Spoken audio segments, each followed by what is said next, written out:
tank has always been a symbol of power and protection. For most of modern history, it embodied unstoppable force, the spearhead of attacks, the breaker of lines, the hammer of the battlefield. Heavily armored, heavily armed, feared by anyone standing in its path. But the world has changed. The rise of drones, precision artillery, and guided missiles has rewritten the rules of modern warfare, and with it, the very image of the tank itself. Today's tanks look nothing like the steel monsters we once knew. Instead of sleek and intimidating silhouettes, we see strange metal cages, mesh screens, and welded frameworks, constructions so awkward that soldiers jokingly call them chicken coops. It's hard to believe that these odd-looking machines are the same symbols of power we once admired. They don't inspire fear anymore. If anything, they make people laugh, but don't be fooled. Appearances can deceive. Behind this bizarre new look lies a desperate and ingenious struggle for survival, a race to adapt to the deadliest threat tanks have ever faced, the drone.so today.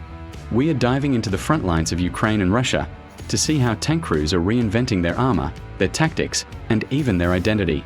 In the age of the flying bomb. You're watching Arsenal of History. Let's begin. Let's begin.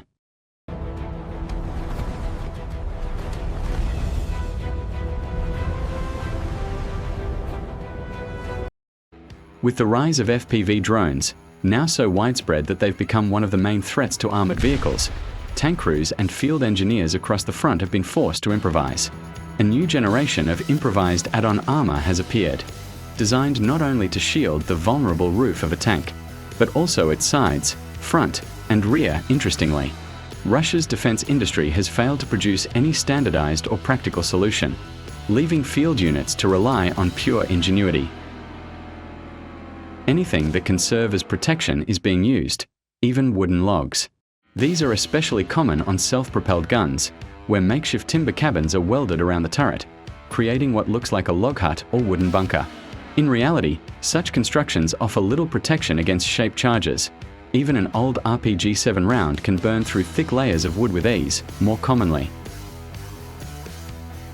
Though, metal is used, mesh cages, steel sheets, and chains mounted at a distance from the hull. Together with rooftop grills, these improvised shields reduce the impact of drone-borne explosives and lower the chance of a catastrophic hit. Crude as they may look, they often make the difference between survival and destruction. One of the more infamous innovations, dubbed Tsar-Mangal, literally Tsar Grill, has a rather comical origin. In early 2024, a Russian T-72 reportedly lost its turret rotation mechanism. Unable to repair it, the crew welded an entire steel frame around the hull, turning the disabled tank into a sort of mobile garage. The result was both absurd and effective. The extra layer of spaced armor made the vehicle nearly immune to FPV drone strikes. The Tsar Grill quickly became a viral symbol and was soon replicated across the front. These armored cages now appear on assault tanks, makeshift recovery vehicles, and even troop carriers, turning tanks into pseudo-infantry transports. The newest fad in battlefield protection involves the use of steel cables, affectionately called dreads after the dreadlock hairstyle. Attached to the main cage or roof frame, these thick cables serve two purposes: to physically stop a drone from reaching the armor, damaging its propellers; to trigger premature detonation of its shaped charge.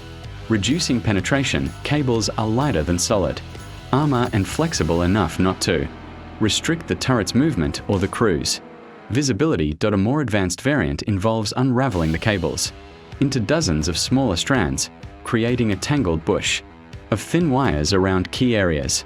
Tanks equipped this way resemble giant hedgehogs or porcupines.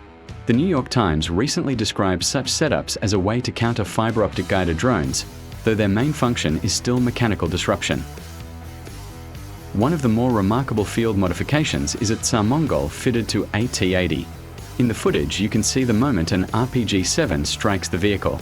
The tank has been encased in a welded external cage, draped with chains, and, in a bid to keep the structure light, rubber sheets are used where steel plates might normally appear. Crude and improvised as it looks, the setup aims to break drone rotors and prematurely trigger shaped charges, and in this case it survives a direct hit long enough to tell the story.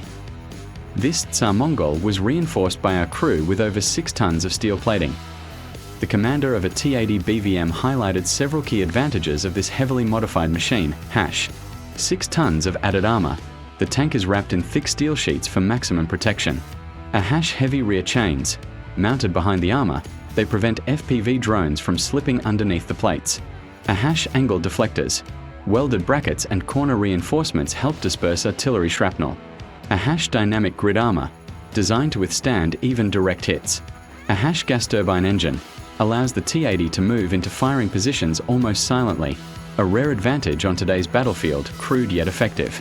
This upgraded T-80 BVM shows how far crews are willing to go to survive in the drone-dominated battlefield of modern warfare.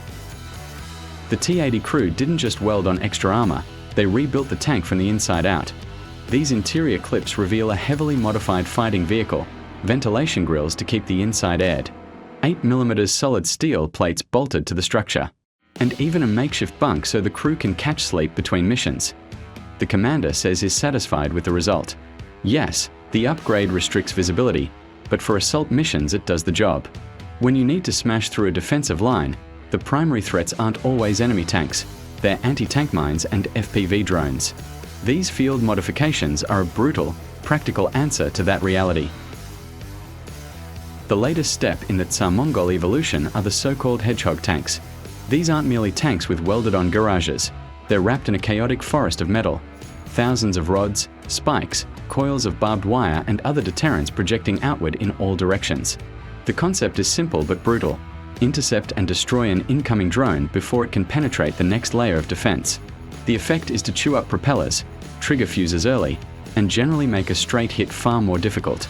According to field reports, knocking out one of these hedgehog tanks required over 60 FPV drones, a stark illustration of how much effort attackers must now invest to defeat improvised anti-drone armor. If you enjoyed this kind of content, drop a comment below. I'll do a deep dive on Ukrainian tanks next. Thank you so much for watching. I really put my heart into making this one for you.